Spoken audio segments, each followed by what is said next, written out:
ओम नमः शिवाय। दोस्तों, आपका हमारे चैनल पर स्वागत है। आज के इस कार्यक्रम में हम आपको जानकारी देने वाले हैं मिथुन राशि वालों के लिए साल 2026 प्रेम और वैवाहिक जीवन के लिए कैसा रहेगा। वर्ष 2026 में आपके प्रेम और वैवाहिक जीवन में किस प्रकार की परिस्थितियों का निर्माण होगा। जो लोग लव लाइफ में चल रहे हैं यानी कि रिलेशनशिप में हैं, उनका रिलेशन कैसा रहने वाला है, और साथ ही क्या आपके लिए प्रेम विवाह का कोई योग इस वर्ष में बनेगा या नहीं बनेगा। जो लोग अविवाहित हैं, क्या उनके विवाह के कोई प्रस्ताव मिलेंगे या नहीं मिलेंगे। आपके एक्स की वापसी होगी या नहीं होगी, और प्रेम संबंधों में ब्रेकअप जैसी संभावनाएं बनेंगी या नहीं बनेंगी। आपके संतान की क्या स्थिति रहेगी। जो लोग संतान प्राप्ति के बारे में सोच रहे हैं, उनके लिए क्या स्थिति बनने जा रही है, गोचर के आधार पर इस वीडियो में हम आपके साथ शेयर करेंगे।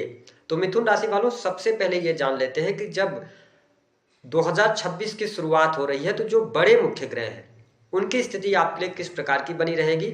तो आपके लिए देखिए कि देवगुरु बृहस्पति की यदि बात करें तो आपके प्रथम भाव से गोचर करेंगे 1 जून 2026 तक। इसके साथ ही अगर बात किया जाए राहु ग्रह की, तो राहु आपके 9th हाउस से गोचर करेंगे। वही शनि ग्रह जो हैं ये आपके 10th हाउस से गोचर करने वाले हैं। अगर ओवरऑल स्थितियों की बात करें तो केतु की स्थिति आपके लिए 3rd हाउस में बनी रहने वाली है। लेकिन जब हम प्रेम संबंधों की बात करते हैं तो प्रेम का भाव जो होता है वह पंचम भाव होता है। अब देखिए, पंचम भाव के जो स्वामी बनते हैं वो शुक्र ग्रह बनते हैं, और शुक्र 20 से 25 दिनों में अपना राशि परिवर्तन करते रहते हैं। ठीक है, अब देखिए कि जब आपके प्रथम भाव पर देवगुरु बृहस्पति विराजमान है, ठीक है, तो प्रथम भाव में देवगुरु बृहस्पति के होने की वजह से पंचम दृष्टि आपके पंचम भाव पर इनकी पड़ रही है। ओवरऑल अगर कहा जाए तो मिथुन राशि वालों के लिए साल 2026 की शुरुआत प्रेम संबंधों के लिए बहुत बढ़िया रहने वाली है। आपके संबंधों में प्रगाढ़ता आएगी, मधुरता बढ़ेगी, प्रेमी प्रेमिकाओं के बीच में अच्छे संबंध रहने वाले हैं। अगर किसी भी प्रकार से दिक्कतें परेशानियां आपके लव लाइफ को लेकर कोई चल रही थी तो वो तमाम परेशानियां आपकी समाप्त होंगी। विशेष तौर पे यदि देखा जाए तो जनवरी 2026 से लेकर 1 जून 2026 तक देवगुरु बृहस्पति के आशीर्वाद से आपका प्रेम जीवन अच्छा रहने वाला है। यदि आप प्रेम विवाह की तरफ अग्रसर होना चाहते हैं, आप अपने घर वालों से अपने प्रेम के बारे में बात करना चाहते हैं, तो निश्चित तौर पर आप आगे बढ़ें। आपको इस समय अवधि के दौरान सफलता अवश्य प्राप्त होगी। देखिए मिथुन राशि वालों, न तो वर्तमान समय में आप शनि की ढैया के प्रभाव में चल रहे हैं और न ही शनि के 7.5 का प्रभाव चल रहा है। और जैसा कि मैंने बताया कि पंचम के स्वामी जो बनते हैं वो शुक्र ग्रह बनते हैं, 20 से 25 दिनों में अपना राशि परिवर्तन करते हैं, तो स्थिति आपके लिए अच्छी रहने वाली है। कोई बहुत ज्यादा निगेटिव स्थितियां आपके प्रेम संबंधों में देखने को नहीं मिलेंगी। जो लोग सिंगल हैं, क्या उनके लिए नए प्रेम संबंध की शुरुआत हो सकती है? बिल्कुल हो सकती है। अगर देखा जाए तो जो हमारे मिथुन लग्न या मिथुन राशि के जातक हैं उनके लिए फरवरी के महीने में, मई 2026 में और उसके बाद सितंबर 2026 में न्यू रिलेशन बनने के चांसेस बनेंगे। अगर आप सिंगल हैं तो इन महीनों में कोई ना कोई व्यक्ति आपके जीवन में एंट्री कर सकता है। ओवरऑल ग्रह गोचर स्थितियों को देखते हुए कहा जा सकता है कि साल का जो पहला 6 महीना होगा वह आपके प्रेम संबंधों के लिए अच्छा रहने वाला है। फिर बात करते हैं कि 1 जून 2026 के बाद देवगुरु बृहस्पति का राशि परिवर्तन होगा और आपके पंचम भाव से इनकी दृष्टि हट जाएगी। लेकिन ओवरऑल अगर देखा जाए तो शुक्र की पोजीशन पर डिपेंड करता है कि आपका प्रेम जीवन कैसा रहेगा। तो ओवरऑल साल का जो दूसरा पक्ष है वह भी आपके प्रेम जीवन के लिए अच्छा रहेगा। लेकिन जो लोग प्रेम विवाह करना चाहते हैं, प्रेम से जुड़ी हुई बात करना चाहते हैं, है ना, अपने लव लाइफ को मैरिटल लाइफ में परिवर्तित करना चाहते हैं, तो आपके लिए 1 जून 2026 तक का टाइम है। उसके बाद इन सभी चीजों को अगर आप लेकर आगे बढ़ेंगे 1 जून के बाद, तो परिस्थितियां आपके लिए थोड़ी सी विपरीत रहेंगी, बात बनते बनते रुक सकती है। अब हम ये बात कर लेते हैं कि क्या आपके एक्स की वापसी होगी। देखिए मिथुन राशि वालों, वैसे भी आप लोग समझदार व्यक्तित्व रखते हैं, ठीक है, आपकी वाणी बहुत अच्छी होती है। तो मेरा ये मानना कि अगर पिछले समय में, पिछले 1-2 महीने में अगर आपका ब्रेकअप हुआ है तो आप संभावनाओं की तलाश कर सकते हैं। हालांकि आपके लिए फरवरी का जो महीना होगा, इस महीने में आप नए प्रेम संबंध की तरफ या आपका जो पुराना पार्टनर रहा है उसके वापसी की भी संभावनाएं बनती हैं। तो यहाँ पर आपके एक्स की वापसी होती हुई नजर आएगी। अगर आप प्रयास करना चाहते हैं तो आप जनवरी 2026 से लेकर 1 जून 2026 तक कर लें। लेकिन मेरा यह मानना है कि अगर कोई व्यक्ति आपको एक बार छोड़ के जा सकता है तो कोई वह गारंटी नहीं है कि वो दोबारा आएगा तो आपको चीट नहीं करेगा या छोड़कर नहीं जाएगा। तो आपको अपने जीवन में आगे बढ़ना चाहिए, क्योंकि समय आपके लिए अच्छा चल रहा है। तो आपको अपने करियर पर फोकस करना चाहिए, अपने काम धंधे बिजनेस व्यापार की तरफ आपको अग्रसर होना चाहिए। अब यदि बात करते हैं कि आपके लिए क्या प्रेम विवाह का योग बनता है, मैंने बता दिया है, बिल्कुल बनता है। अब यदि हम दाम्पत्य जीवन की बात करते हैं, देखिए मिथुन राशि वालों, आपके 7th हाउस के लॉर्ड कौन से ग्रह बनते हैं? देवगुरु बृहस्पति बनते हैं। अब देखिए बृहस्पति की जो स्थिति है ना, बृहस्पति आपके प्रथम भाव से गोचर कर रहे हैं। सप्तमेश का प्रथम भाव में आना, इसका मतलब यह है कि जनवरी से लेकर जून 2026 तक आपके दाम्पत्य जीवन में मधुरता बनी रहेगी।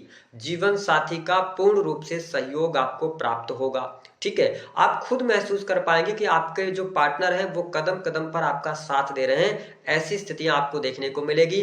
पार्टनर की तरफ से भरपूर आपको प्रेम और समर्थन प्राप्त होने वाला है। और आप मिथुन राशि वाले हैं तो देखिएगा, स्थितियां आपके लिए जनवरी से लेकर जून 2026 तक मैरिटल लाइफ के लिए बहुत अच्छी रहेंगी। ठीक है, आपके मैरिटल लाइफ में खुशहाली भी रहेगी। पार्टनर के साथ में घूमने फिरने का भी आप कार्यक्रम बना सकते हैं। ऐसी स्थिति देखने को मिलने जा रही है। हो सकता है कि इस समय अवधि के दौरान साल 2026 में आपके लिए एक सलाह रहेगी कि जून 2026 से पहले पहले आप यदि कोई काम धंधा करते हैं, कोई बिजनेस करना चाह रहे हैं, ठीक है, या कोई बड़ा डिसीजन ले रहे हैं, तो यदि उस डिसीजन के अंदर अपने पार्टनर को आप इन्वॉल्व करते हैं और उनसे सजेशन लेकर आप काम करते हैं, तो स्थितियां और बेहतर आपके लिए बनती हुई नजर आएंगी। काफी अच्छी स्थिति आपके लिए बनती हुई नजर आ रही है। अब यदि हम बात करें कि आपके दाम्पत्य जीवन में अगर अलगाव जैसी स्थिति चल रही है, वाद विवाद बहुत ज्यादा बढ़ा हुआ है, एक दूसरे से पति पत्नी दूर रह रहे हैं, तो आपके लिए जनवरी 2026 अवसर देगा। एक बार अपने रिश्ते को आप अच्छा करने की कोशिश कीजिएगा। गोचर आपको अच्छा सपोर्ट कर रहा है। हालांकि आपकी पर्सनल कुंडली भी होती है, लेकिन गोचर के आधार पर दाम्पत्य जीवन के लिए जून 2026 तक का टाइम अच्छा है। अब देखिए जून 2026 के बाद की अगर परिस्थितियों की बात करते हैं, तो देवगुरु बृहस्पति आपकी राशि से 2nd हाउस के अंदर गोचर करेंगे, जो कि सप्तमेश होकर अपने से ये 8वें भाव में जाएंगे, लेकिन यहाँ पर ये उच्चस्थ अवस्था को प्राप्त करेंगे। तो आपका दाम्पत्य जीवन जून के बाद भी अच्छा रहने वाला है। जीवन साथी का सहयोग मिलेगा। आप देखेंगे कि जून 2026 के बाद आपके पार्टनर के घर परिवार में, या जून की बात कर रहा हूं मैं, है ना, 1 जून के बाद आपके पार्टनर के घर में अथवा आपके ससुराल पक्ष में कोई ना कोई फंक्शन, शादी विवाह समारोह, इन सभी चीजों में आप इन्वॉल्व होते नजर आएंगे। ऐसी कुछ संभावनाएं बनती हुई नजर आ रही हैं। तो मैं इस वर्ष को काफी अच्छा देख रहा हूं।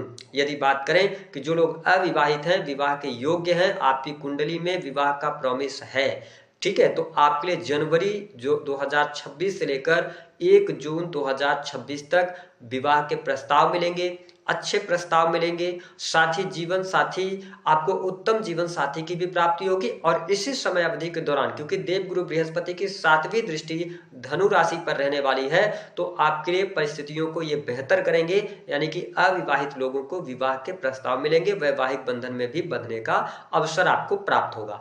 अब जब हम दाम्पत्य जीवन की बात करते हैं, तो मिथुन राशि वालों आप देखेंगे कि जून 2026 के बाद अगर आपके रिलेशन में किसी भी प्रकार की समस्या आएगी भी, तो वो जीवन साथी के स्वास्थ्य को लेकर आएगी। तो जून के बाद अपने जीवन साथी के स्वास्थ्य का आप ध्यान बनाए रखिएगा। हो सकता है कि अगर आपके जीवन साथी वर्किंग पर्सन है, ठीक है, तो उनको स्ट्रेस ज्यादा हो सकता है, हड्डियों की तकलीफ हो सकती है, ठीक है, या ऐसा होगा कि थोड़ा सा आपके जीवन साथी एकांत प्रिय हो सकते हैं। तो इन सभी चीजों को थोड़ा सा आप ध्यान रखेंगे तो ओवरऑल स्थितियां आपके लिए अच्छी रहने वाली हैं। अब बात कर लेते हैं कि आपके संतान के लिए यह वर्ष कैसा जाएगा। देखिए पहले उनकी बात करते हैं जिनकी संतान है। देखिए अगर आपकी संतान उम्र में बड़ी हैं, ठीक है, उनके शादी विवाह को लेकर आपकी कोई परेशानी चल रही थी, वो परेशानी दूर होगी। कुछ न कुछ समाधान आपके सामने निकल कर आ जाएगा जून 2026 से पहले पहले। यदि आपकी संतान पढ़ाई लिखाई कर रही है, उसकी पढ़ाई लिखाई को लेकर कोई चिंता थी, परेशानी थी, दुविधा थी, तो वो तमाम परेशानियां दूर होंगी। हालांकि आपको 15 फरवरी 2026 से लेकर और 20 मार्च 2026 तक थोड़ा सा संतान की सेहत का ध्यान आपको रखना पड़ेगा।